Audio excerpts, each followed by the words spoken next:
नमस्कार, आपका अखबार के YouTube चैनल पर आपका स्वागत है। मैं हूं प्रदीप सिंह। बॉलीवुड में इन दिनों बायकॉट कल्चर, कैंसिल कल्चर इस नाम से बड़ी चर्चा हो रही है। सोशल मीडिया पर अभियान चलाए जा रहे हैं।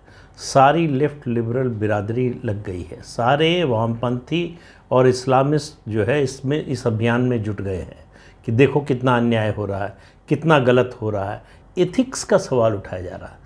मुझे पढ़कर और देखकर हंसी आई कि ये लोग एथिक्स की बात कर रहे हैं कि आप बिना फिल्म देखे कैसे फिल्म का बायकॉट कर सकते हैं, ये तो अनएथिकल है।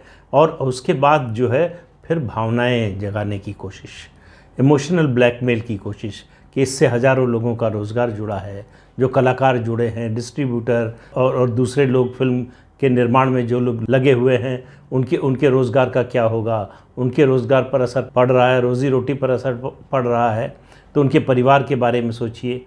आपने कभी इस देश के बारे में सोचा? आपने कभी इस देश की संस्कृति के बारे में सोचा? आपने कभी 100 करोड़ से ज़्यादा हिंदुओं के बारे में सोचा? नहीं सोचा।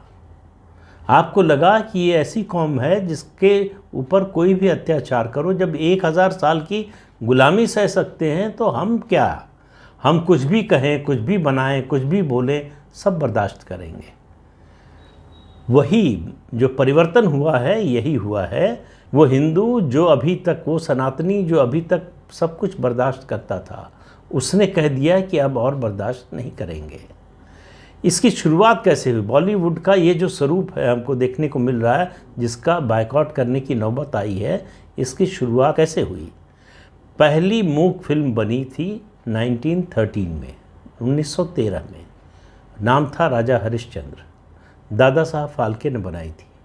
अपनी पत्नी का गहना बेचकर बनाई थी। वो भारतीय संस्कृति का प्रतीक थी वो फिल्म। इस सनातन संस्कृति के अनुरूप थी। इस देश का जो मूल स्वरूप है उसके अनुरूप थी।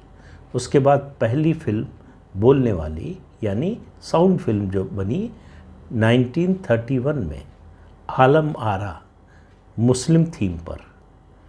और वहाँ से जो सिलसिला शुरू हुआ, साउंड फिल्मों की शुरुआत के साथ ही उर्दू, अरबी, फ़ारसी के शब्दों का धड़ल्ले से इस्तेमाल। और उसके बाद जो हुआ 1931 की इस फिल्म के बाद जो फिल्में आई और जो हुआ 1936 में प्रोग्रेसिव राइटर्स एसोसिएशन की कॉन्फ्रेंस हुई। उसमें तय हुआ कि हमारी जो विचारधारा है, हमारी जो सोच है, हम जो लोगों को दिखाना, बताना और पढ़ाना चाहते हैं, उसके अनुसार उसको अमल में लाने पर उसको धरती पर उतारने का समय आ गया है। तो उसके लिए क्या हुआ? उसके लिए 1941 में इप्टा बना, इंडियन पीपुल्स थिएटर एसोसिएशन। और इनमें कौन लोग थे, इसी से आपको सब समझ में आएगा।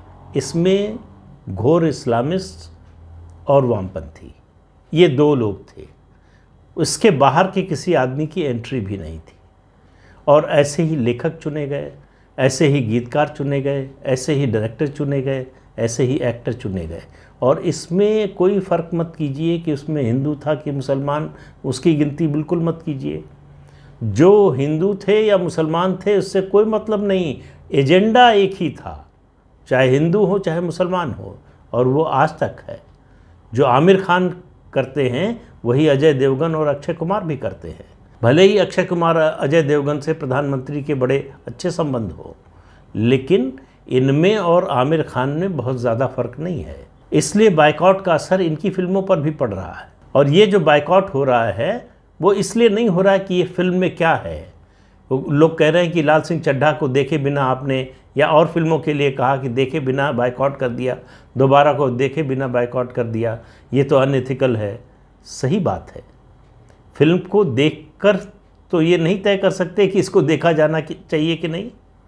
देखने से पहले ही इसको देखने या न देखने का फैसला होगा। तो देखने के बाद कैसे बायकॉट कर सकते हैं?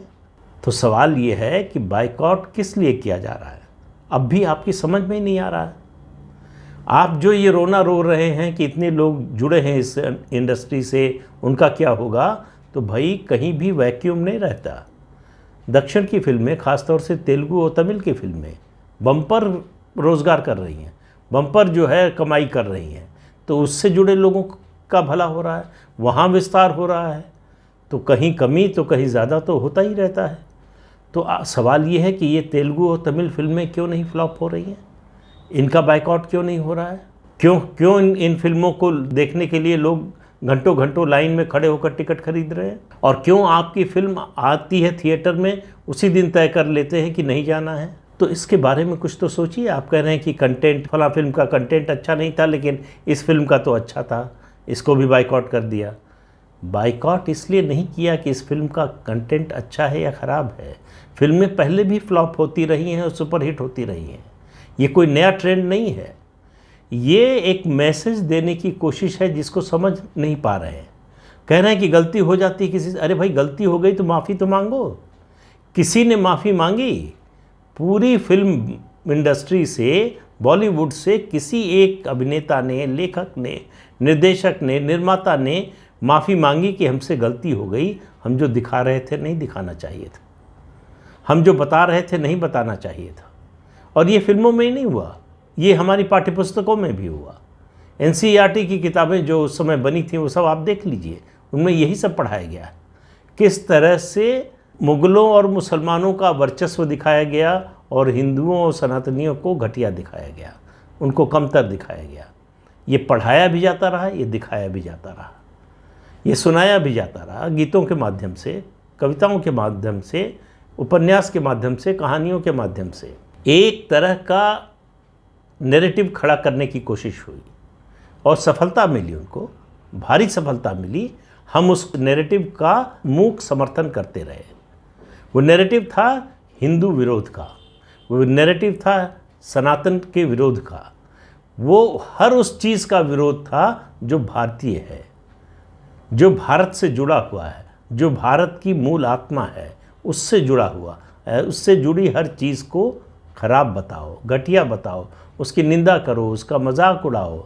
ये फिल्मों में आप देखिए जितने इस तरह के कैरेक्टर मिलेंगे, सब पहली बात तो वो टीका लगाए हुए होंगे, बहुत बड़ा सा, जो हत्या करने जा रहा होगा, जो बलात्कार करने जा रहा होगा, वो या तो पूजा कर रहा होगा, पूजा से उठकर हत्या करेगा, या बलात्कार करने जा रहा है तो उसके माथे पर तिलक लगा होगा।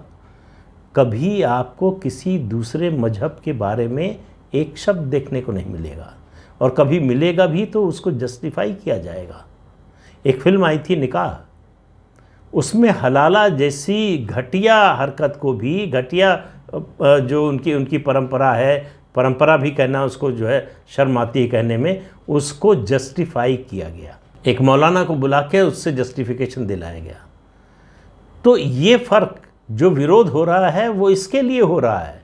वो किसी लाल सिंह चड्ढा, किसी दोबारा उसकी स्क्रिप्ट कौन है, किसने लिखी है, उसका डायरेक्टर कौन है, एक्टर कौन है, इसके लिए नहीं हो रहा है। अभी मूल बात तो आप समझ ही नहीं रहे हैं। हिंदू विरोध का एजेंडा बंद करो। ये सिर्फ एक वाक्य की यही मांग है कि ये जो सनातन धर्म के विरोध का, भारत के विरोध का एजेंडा है, उसको बंद करो। वैसी फिल्में बनाना बंद करो, वैसी फिल्में लिखना बंद करो, नहीं तो उसका नतीजा जो अभी हो रहा है वही होता रहेगा। ऐसे लोगों से फिल्में लिखवाना बंद करो जिनके दिमाग में हिंदू विरोध का लावा बह रहा है। उनको मौका चाहिए। उनको जैसे ही मौका मिलता है, ये कम्युनिस्ट अपने को कहते हैं कि ये एथिस्ट हैं, ये कहते हैं अपने को नास्तिक हैं। ये नास्तिक हैं सिर्फ हिंदू धर्म के मामले में। हिंदू धर्म का विरोध इनकी नास्तिकता की पहचान है, और किसी मजहब के बारे में उनकी ऐसी सोच नहीं है। अब देखिए किस किस तरह के तर्क दिए जा रहे हैं। लाल सिंह चड्ढा के बारे में कहा जा रहा है कि ये फिल्म ठीक है, भले ही भारत में फ्लॉप हो गई, विदेशों में तो सफल हो गई। बिल्कुल हो जाएगी, क्यों नहीं होगी। आप उनकी मर्ज़ी के मुताबिक कंटेंट दे रहे हैं तो सफल होगी ही। आप भारतीय सेना को घटिया दिखाएंगे, आप हिंदू धर्म को घटिया दिखाएंगे, भारतीय संस्कृति को घटिया दिखाएंगे, उसका मखौल उड़ाएंगे, उसका मजाक बनाएंगे, तो निश्चित रूप से वो फिल्म जो है बाहर चलेगी। बाहर फिल्म चलने का एक और कारण होता है, काले धन को सफ़ेद करने का। ये सबसे बड़ा ज़रिया बन गया है। इसलिए आप देखिए ज़्यादातर जो है कलाकार जो हैं, जो फिल्म स्टार्स हैं, वो ओवरसीज़ राइट्स खरीदने में सबसे आगे रहते हैं कि वो जो काला धन मिला है, ब्लैक का पैसा मिला है, उसको वाइट करना है। ये जो बड़ी बड़ी फीस लेते हैं, इनमें ज़्यादा हिस्सा जो है वो ब्लैक का होता है, तो उसको वाइट करने का भी एक धंधा है। तो लेकिन वो फिल्म विदेश में चल गई नहीं चली, इससे कोई मतलब ही नहीं है। हमारा जहाँ तक सवाल है, हमारा से मतलब है भारतीय समाज। और भारतीय समाज ने एक बात तय कर ली, गांठ बांध ली है कि हमारे देश को जो घटिया बताएगा, हमारी संस्कृति को जो घटिया बताएगा, हमारे धर्म को जो घटिया बताएगा, उसका मजाक उड़ाएगा, उसकी फिल्म नहीं देखेंगे। लाल सिंह चड्ढा को ये सज़ा नहीं मिली है, ये पीके में जो किया आमिर खान ने उसकी सज़ा मिली है। कायदे से ये सज़ा जब पीके बनी थी तभी मिलनी चाहिए थी, तो शायद ये ट्रेंड रुक गया होता या ये ट्रेंड धीमा हो गया होता, लेकिन तब तक हम लोग सो रहे थे। अब जगे हैं तो समझ में आ रहा है कि हम अपने ही पैर पर कुल्हाड़ी मार रहे थे। हम ऐसे लोगों को बढ़ावा दे रहे थे जो हमारी संस्कृति, धर्म, सभ्यता, हमारी रीति रिवाज, इनके खिलाफ काम करते हैं, इनका मजाक उड़ाने का काम करते हैं। उनके लिए हमारी संस्कृति, धर्म का मजाक उड़ाना पैसा कमाने का जरिया बन गया और हम सबसे बड़े सहायक उसमें बन गए। तो ये जो रुदाली ब्रिगेड चल रही है, ये जो किराए के रोने वाले आए हैं, इनकी बातों में मत आइएगा कि इतने लोग जुड़े हुए हैं, उनके रोज़गार का क्या होगा। कभी देश और संस्कृति के बारे में भी इस तरह से सोचा था कि लोगों के दिलों पर क्या गुजरती होगी। जब भगवान का मजाक उड़ाते हो फिल्म में, जब ऐसे डायलॉग लिखते हो, तब ये बात समझ में आती थी, अब भी नहीं समझ में आ रही है। वो ये मानने को तैयार नहीं है कि वो कुछ गलत कर रहे थे, और उसका सबसे बड़ा प्रमाण है वो धमकी। अर्जुन कपूर की धमकी का मैंने पिछले वीडियो में भी जिक्र किया था कि अब बॉलीवुड को इकट्ठा होकर इनको जवाब देना चाहिए। किसको जवाब दोगे? यानी घटिया प्रोडक्ट बनाने वाली कंपनी अपने ग्राहक को जवाब देगी, धमकी देगी? कमाल है भाई। इस तरह की सोच, मतलब ये बताता है कि दिमागी रूप से दिवालिया हैं ये लोग। इनको समझ में नहीं आता कि ये बोल रहे हैं उसका मतलब क्या है। और एक फ्लॉप अभिनेता जो परिवार के कारण जिसको फिल्में मिलती हैं, फिल्म कुछ चलती है कुछ नहीं चलती है, वो दर्शकों को धमकी दे रहा है कि अब हम जवाब देंगे तुमको।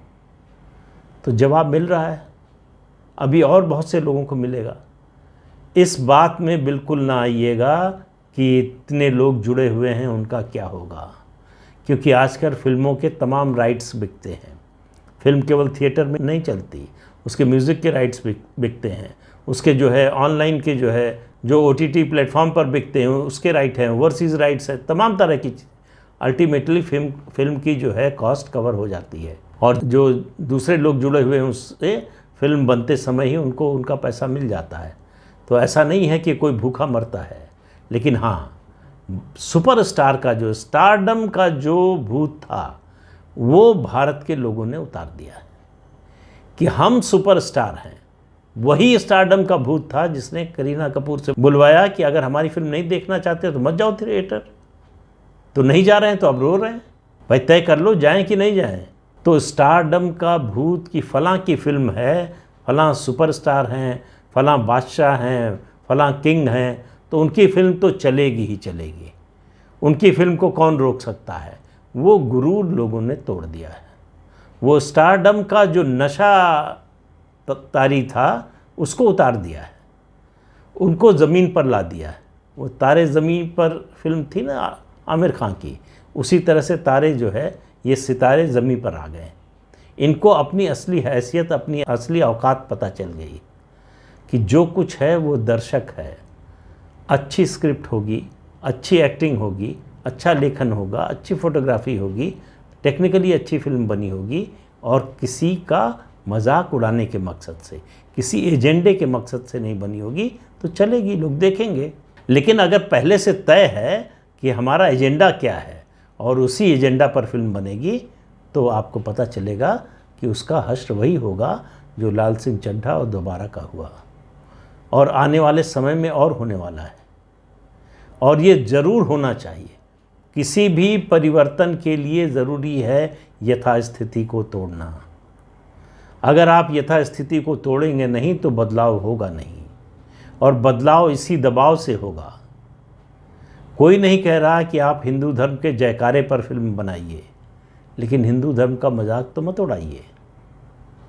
इतनी छोटी सी तो मांग है कि जो सही है वो दिखाइए, झूठ दिखाना बंद कर दीजिए, लोगों को बरगलाना बंद कर दीजिए, गलत इतिहास को दिखाना बंद कर दीजिए।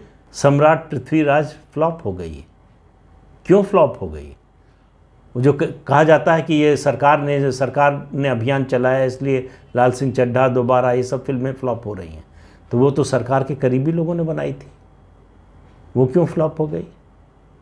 पृथ्वीराज चौहान से आप उर्दू और फारसी के शब्द बुलवा रहे हैं, किस ज़माने की बात कर रहे हैं, गलत इतिहास दिखाने की कोशिश कर रहे हैं।